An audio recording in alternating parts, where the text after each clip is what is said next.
આજના સમાજના સ્નેહ સંમેલનમાં આપણા માટે ખૂબ આનંદનો પ્રસંગ છે। વર્ષમાં એકવાર આપણે આ રીતે હજારોની સંખ્યામાં એક જ મંડપ નીચે ભેગા મળતા હોઈએ છીએ। આ પ્રસંગની આપણે રાહ જોતા હોઈએ છીએ કે સમાજના ઘણા બધા ભાઈઓ બહેનો એક સાથે મળે। આમ તો બધા પોતાના નોકરી ધંધાને લીધે હવે છૂટાછવાયા વિસ્તારોમાં રહેતા હોય, બહાર રહેતા હોય, તો આ એક સ્નેહ સંમેલનની અંદર બધા એક સાથે આવે, એક સાથે મળે, એ ખૂબ જ આનંદ થાય છે। ખૂબ જ સારો માહોલ છે અત્યારે। એમાં મને એક વાત યાદ આવે છે। એક પ્રેમી અને પ્રેમિકા હતા। એ પ્રેમી એક દિવસ નદી કિનારે એની પ્રેમિકાની રાહ જોતો હતો। વરસાદનો માહોલ હતો, વાદળાઓ ઘેરાયેલા હતા, ઝરમર વરસાદ ચાલુ થયો। તો એ પ્રેમી એ વરસાદને કહે છે કે ये बरसात तू इतना बरस, ये बरसात तू इतना बरस, पर इतना ना बरस कि वो आ ना सके।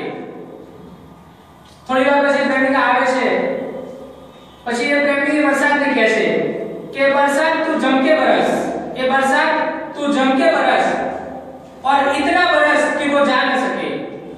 એટલે આપણો પણ એવી સ્થિતિ છે અત્યારે કે જો આ કાર્યક્રમ ચાલતો જ રહે, સૂર્ય આથમવાનું નામ ના લે, તો આપણે અહીંથી જવાનો વિચાર નથી આપણો। મિત્રો, મનુષ્ય એ સામાજિક પ્રાણી છે। સમાજ એટલે શું?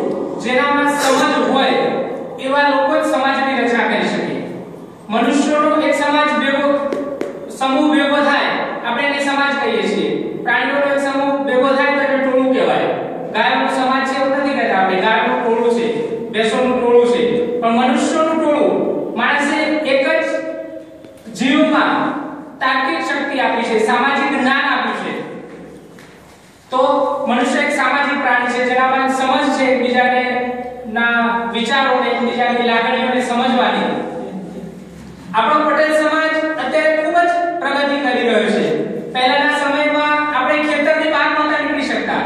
આપણું મગજ, આપણા વિચારો ખેતરની ચાર કાંઠાઓની, ચાર છેડાઓની વચ્ચે જ રહેતા હતા કે આપણે ત્યાં હળ ચલાવવું, ખેતી કરવી અને થોડું ઘણું ઉત્પાદન કરવું।